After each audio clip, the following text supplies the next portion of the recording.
saying, look, we're a football club that is getting ready to roll. Come on out and see us.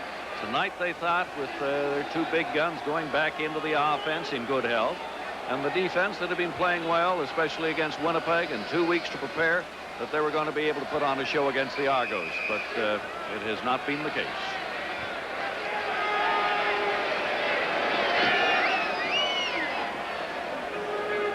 Wilsick's kickoff is handled by Johnny Shepard.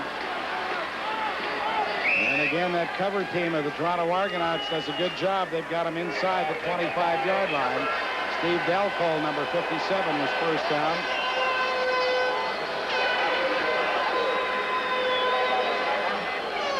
Well, you see a new quarterback, Hobart, going in, so Bruno's going to try everything. From the University of Idaho, Ken Hobart. And if I'm not mistaken, he was acquired from the Edmonton Eskimos, and Edmonton had high hopes for Hobart. I can remember speaking to Jackie Parker about him last year, and they thought that he was a young man who could do something. Well, he does something right off the bat. He runs for a first down out to the 35-yard line before James Curry was there to upend him on the final play of the third quarter. Ken Hobart gives Hamilton a first down and brings the crowd to life, but the Argos are well in front, 28-3. We'll be back for the fourth quarter in a moment. For Hamilton, flag comes down as Hobart runs for another first down, but I suspect it could be a holding call, and that's unfortunate because Hamilton desperately needs to get some offense going so these fans can at least have something to get excited about. Well, he's got one intention when he's taking that snap from center. He's decided, I'm going to run with the football and create my own excitement out here tonight. Holding, Hamilton, number 69. First down repeated. Well, again, that's Kerry Lirenko.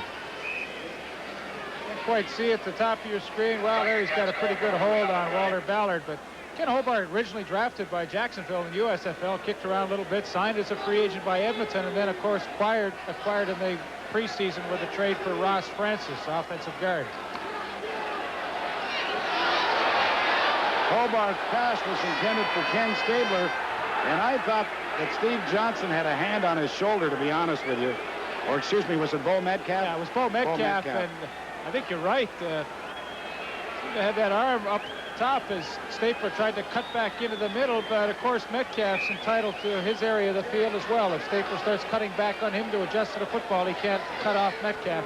Is he entitled to take the sweater right off him? No, it wasn't that bad. Come on. So it's second down and 20, Hamilton.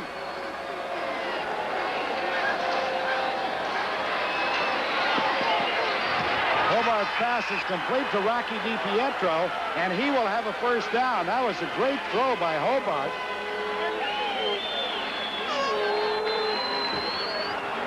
Now let's see where they're going to spot it. They're going to spot it right at the 45-yard line, which if they put it on the line, he's going to be a foot short, but if they put it at the 46, he should have it.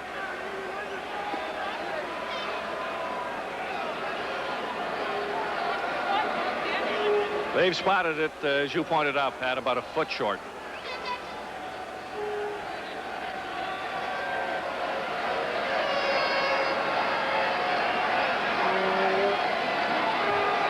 I wonder if the Ticats will go for it. I suspect. 321 yards. Toronto's offense, 112 for Hamilton on the Chevrolet three-quarter statistical board. Some sardonic Hamilton fan behind me yelled a few moments ago. He says, well, we're throwing a no-hitter at him. You've got to feel sorry for the Hamilton Ticat players, though, because let's face it, they're as competitive as anybody else playing in this league. And they'd like to get something going. Ken Hobart has provided some excitement since coming in, though. Well, you know, Pat, they have got, as we have pointed out, rookie quarterbacking and suspect in the quarterbacking and needs experience, but they've got some pretty fair talent throughout the rest of the squad. And certainly not as bad as they look here. At least I don't feel they have. Do you, Lee? No, I don't think so at all, Bill. I think they've got pretty good personnel. I just think they have to use them a little better, and then they have to that blame falls directly, I feel, with the coaching staff. They've got to try and use the talent they've got available. James Curry is the injured Toronto Argonaut. We'll find out his condition when we come back. The Argos comfortably in front, 28-3. Sunday, August 18th, 1:30. To haul James Curry around the field much longer. I got to tell Freddie on you.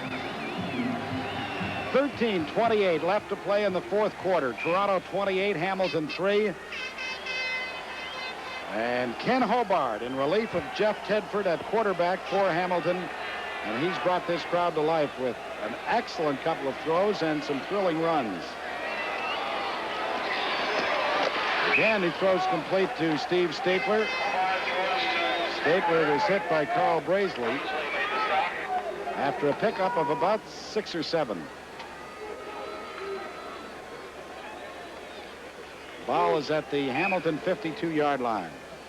He got hit by Carl Brazeley as he comes up. Staples just kind of wants to slide out of bounds, but Brazeley comes up and lays the lumber on him pretty good. Steve Delcall, number 57, in replacing James Curry.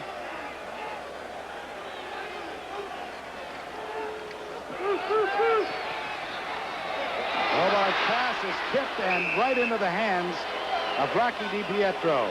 Brought down by Mike Emery, but again, it's another Hamilton first down. It's about time they got a lucky break, too. The ball's tipped. It's either William Mitchell or 39, Don Moen. It's William Mitchell that gets a hand on it, but Rocky DiPietro, good concentration, makes the catch, and Ticats have another first down. At the Toronto 45-yard line with 12 and a half minutes left to play in this ball game.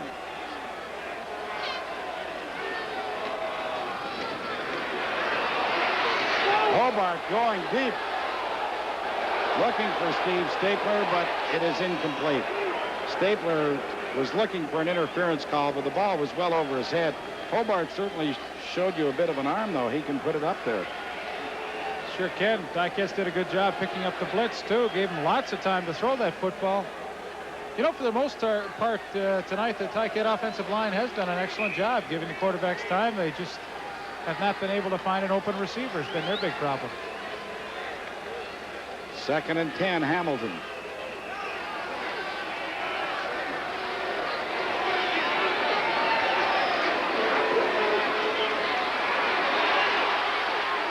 And Hobart only picks up a yard or 2. Rod Harding, number 77, was first there to bring him down, along with Don Moen.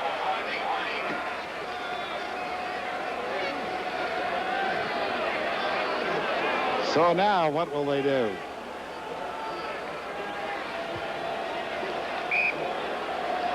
Trailing by 25 points, 28-3. Not much of a decision here. I wouldn't think so.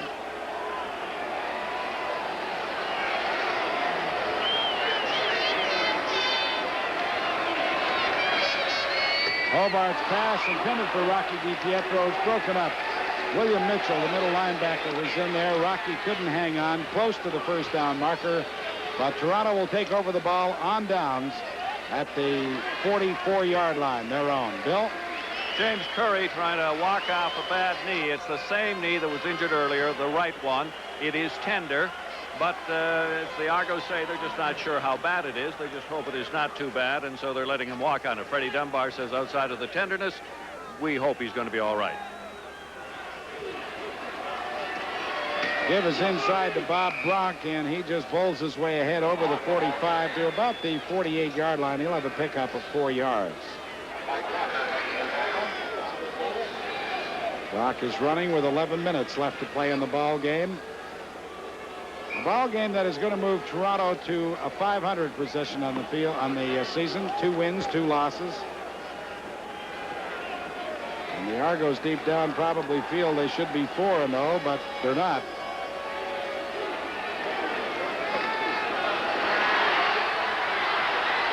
Cassell throws it on the way down. It's complete to Carinci. And he will have a first down at the 53-yard line. Ticat fans and Grover Covington are a little bit upset. They felt that Covington had Mark Cassell wrapped up, but he was allowed to throw the football. John Priestner was over there arguing with the officials. Well, the ruling is if he's still able to throw that football without fear of being injured, the officials will allow the play to continue, and that's exactly what happened. That's a good thing he didn't twist his leg on. He was hanging off, rather. He was hanging onto it long enough. But it's a Toronto first down at the Hamilton 52. This is Kerry Taylor. Oh, he did a nice move to cut it back inside and got to the 46-yard line. He only picked up about 5 yards, but it looked like he was going to lose a lot. Leo Ezrin, 72, and Mark Streeter, 20, combined on the stop for Hamilton. Well, if you're the Toronto Argonauts, you don't like to have a lot of injuries during a football game, but really on the bright side, it's given a lot of guys some playing time. I'm talking about Tom Trefo at offensive left guard, Jeff Townsend and Mark Cassell, and they've all played extremely well. That should be a pleasant surprise for Bob Milovich. Well, there was a broken pattern there because Cassell went deep. And if he was looking for Terry Greer, Greer did a post at that moment, and the ball just went 20 yards beyond him. I know that Obie isn't thinking about it now, but the Argonaut head coach will most certainly be scratching his head tomorrow when he takes a look at all these injuries. Holloway, Ferroni, Cox, Hudson, Curry, and a few other bumps and bruises. And then says, now we got to get ready for those BC Lions Thursday coming to town.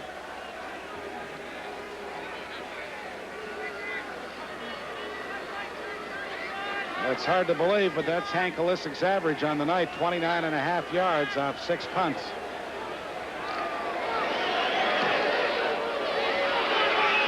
High end over end to Paul Bennett, and it bounces right through his hands at the 7-yard line. So the Ticats are going to be in a big hole when they come back. It is Toronto 28, Hamilton 3. We'll be back in a moment. Canadian Football League regular season. Why don't you let the league know how you feel? If you want to vote yes, dial 1-900-720-3720. No, 1-900-720-4720. It'll cost you 50 cents to make the league aware of how you feel. And there you see in the background Hamilton's version of the Statue of Liberty, the smokestacks of Stelco and DeFasco in the background. Isn't he nice? From the 8-yard line, the handoff goes to Johnny Shepard, and Shepard gets out to the 15. Gain of 7 before Dan Rasevich, number 35, and Darrell Wilson, number 13, combined on the tackle. Well, when the Argonauts decided to go with 2 Canadian linebackers, and I'm talking about Don Moen and Mike Emery, they had to get a good, reliable backup, and that was number 35, Dan Rasevich, who came over from the Calgary Stampeders in that Emmanuel Tolbert deal. Rasevich played last year in Ottawa and started about 8 or 9 games. They give to Graffy, and Dave picks up the first down out very close to the 25-yard line. He's stopped by Dan Rasevich. Dave Graffy's been around for 5 years, graduate from Wilfrid Laurier, has not had a lot of playing time, mostly special teams player, but now since they released Mark Bragagnolo and just before the regular season, and with a few changes, he's their starting fullback.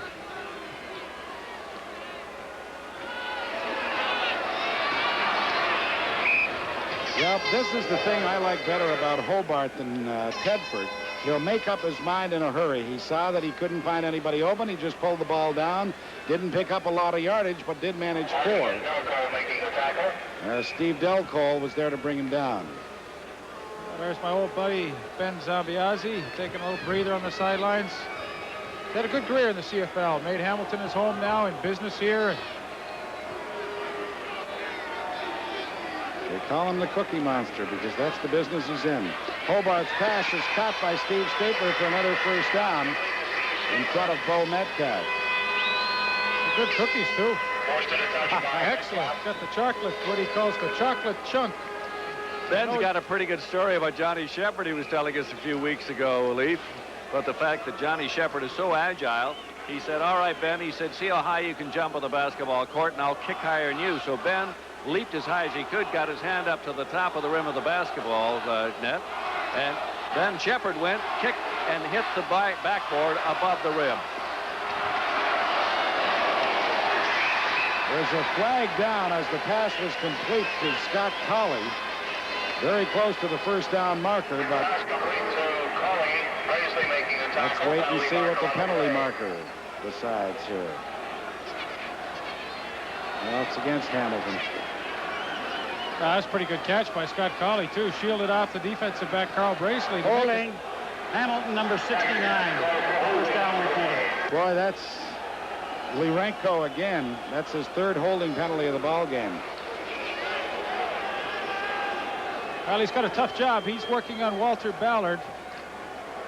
But 3 in 1 game. He's going to hear about that in a film session tomorrow, I'm sure. So it's 1st and 20. Hamilton back at their 29-yard line. Swing it out to Shepard. And Shepard fights his way over the 35 to about the 38-yard line. So he picks up 8 of the 10 that they were penalized. And it'll bring up 2nd and long, Hamilton. There's a lady all decked out in her best for this Friday evening football game in Hamilton. Good crowd in Hamilton. Beautiful night.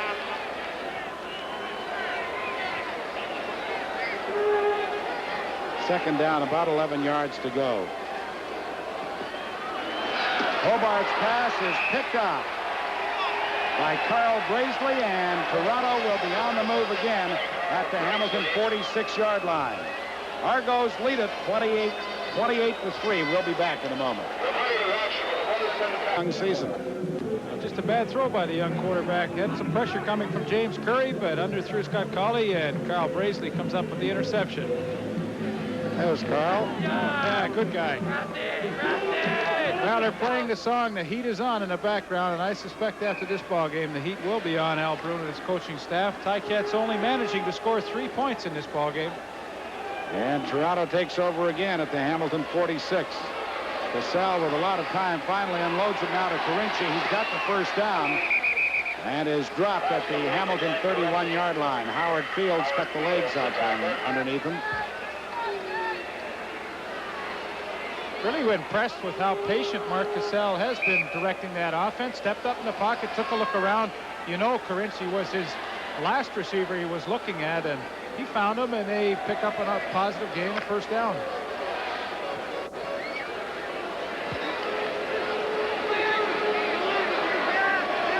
First down, Argos at the Hamilton 31. Cassell gets to the 25 for a pickup of 6. He just totally outran Mike Walker, who was giving chase, and then ran into Ben Zambiazzi. You were saying, Bill? I was going to say, I was just talking to Conrad Holloway. He wondered if maybe that hit on him was a little late. He said, I think it might have been a little late, but it wasn't intentional, I don't think. But he did say, I said, have you got ligament damage? He said, they don't think so. But he said, well, if I do, I've played with it before. So you can be sure he'll be back in there for the next game Thursday against BC. Cassell's pass is caught by Terry Greer. Well, he's so nimble, and he is so quick as well as he gets down to the 15-yard line. Well, he is smooth when he comes on that quick post. He knows he's going to get drilled when he catches the football. But watch the good hands. Ball thrown exceptionally well. Good hands. Duck down, protect yourself, and he picked up a first down. That's a nice job. 5 catches for Terry Greer tonight for 53 yards. That gives him 24 on the season, and this is 4th game. Caught 70 last year. Cassell fires it out there for the touchdown to Kerry Taylor.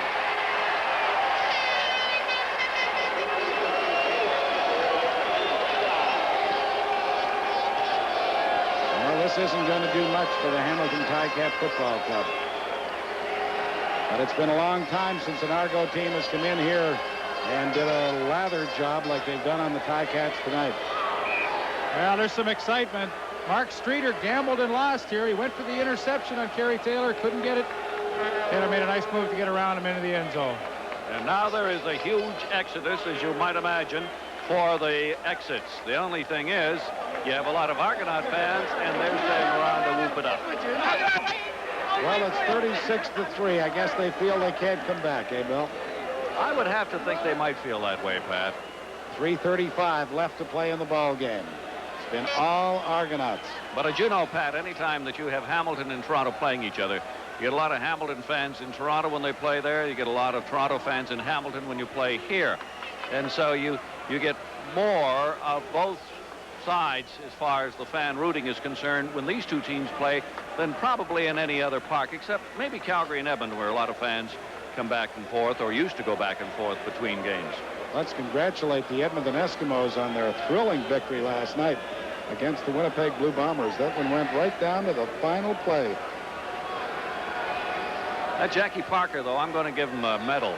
Great coach, but also he can look like the most harried coach in the world at times, can't he? Poor Jack. He was certainly, the heart had to be thumping last night, but it was a great victory for them, particularly coming off that thumping that they took in Ottawa against the Rough Riders. And wasn't it nice to see Joe Moss and his Ottawa team really come to the fore in a game that they had to have? Well, as you pointed out earlier, I've never seen the league start better. And as you said, you've never seen more exciting games early in the season than we've had this year. Let's watch an exciting fellow by the name of Johnny Shepard with this kickoff return. The Argonauts special teams have played very, very well tonight, and Shepard that time only managed to get back to the 20-yard line. Leaf, what was it you said about Shepard that he bench pressed 475 pounds? Yeah, he's bench pressed 475 once, and he can do reps at 4 1/4. So we're just going to have a look at one of the newcomers, the Argonauts. Dan Rasevich fights off a block. I tell you what, there's not a lot of glory playing these special teams, but the Argonauts do them well.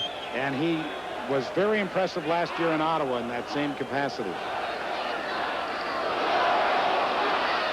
Hobart gets the pass away. And is it a catch? No, they ruled the ball hit the turf. Rocky DiPietro is really upset about this. From my vantage point, I thought the ball did hit the turf as well. Let's watch it. Nick Volpe has him on isolation. You know what? I think he may have made the catch. I think it was good. Yeah.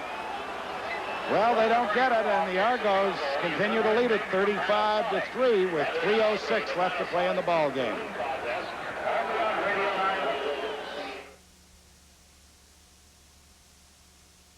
For 7 years. Hobart, under pressure, does get the ball away, but it was Dan Rasevich who really got to him.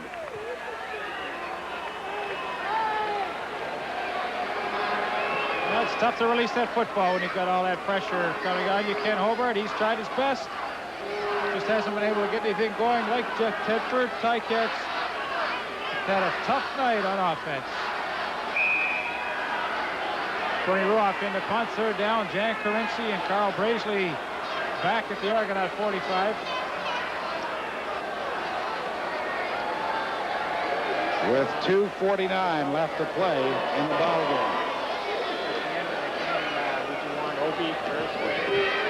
This is Carinci returning Ruoff's 10th punt of the night, and he gets to the Toronto 50-yard line, which is where the Argos will take over.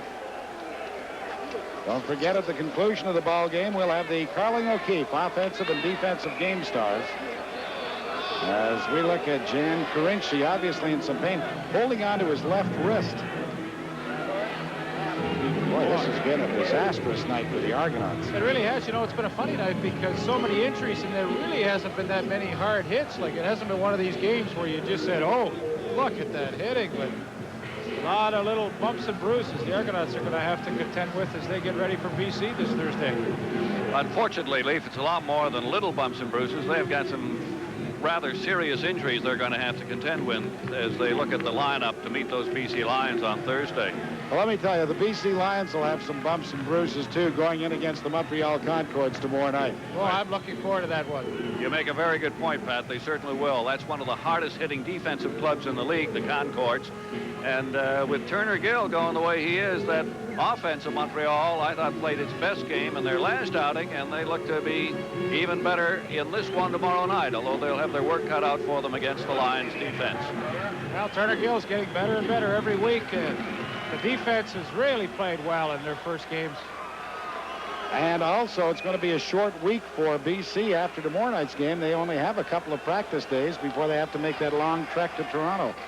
Let's see what happened to Jan Carinci here. This bangs up the wrist. Helmet, yep. So it's first down, Argos at their own 49. The inside handoff to Kerry Taylor was snuffed out immediately by John Pointer.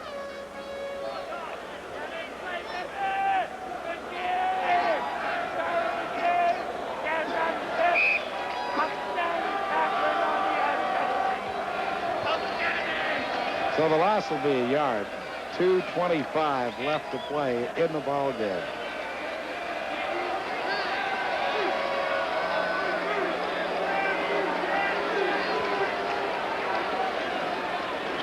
The screen is set up for Taylor.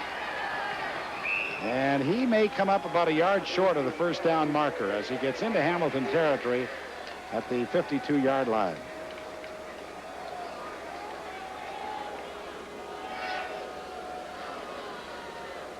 Now leading it by 35-3.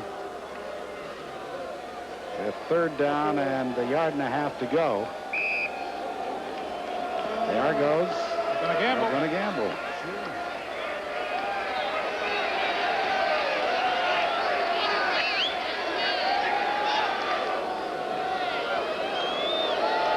Oh, it's a full yard and a half as well. Taylor dropped the football. And it doesn't matter who recovered because they're not going to have the first down. The Hamilton Ticats are going to take over. John Priestner came up with a fumble recovery, but doesn't mean anything. They can pick up the first down, so Ken Hobart and the rest of the Ticat offense get another crack at it. Should there be overtime in the CFL regular season? 83% of the phone callers tonight said yes. 17% said no.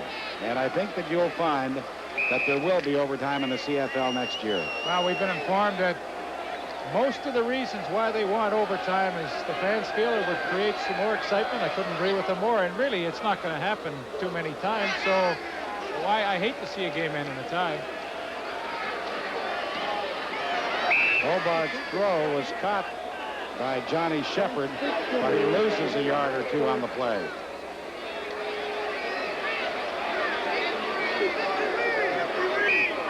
Well, the Ticats, of course, can't win this game, but they'd like to get the ball into the end zone at least once.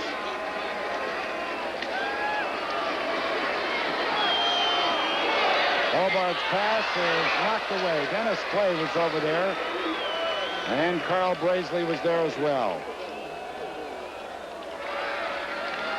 Well, those two fellows have had a great night on defense, each with an interception. Carl Braisley, a nice one, and Dennis Clay, of course, a big one in the first half. Carl saying, I should have caught that one. That would have been my second.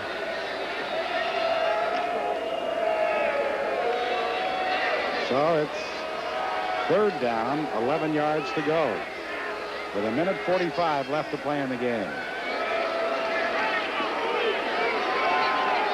Hobart's pass is caught. A brilliant catch by Rocky DiPietro, ridden down by Cliff Hewitt, number 15. Another young Canadian prospect on that Toronto Argonaut club, Cliff Hewitt. But what a catch by Rocky DiPietro. Hewitt is a Toronto area boy who went to Eastern Utah State College. Hobart's going to run it himself. And with a nice move, picks up the first down and then steps out at the Toronto 24-yard line with 1:25 left to play in the game. Well, coaches will tell you they always like to end on a positive note.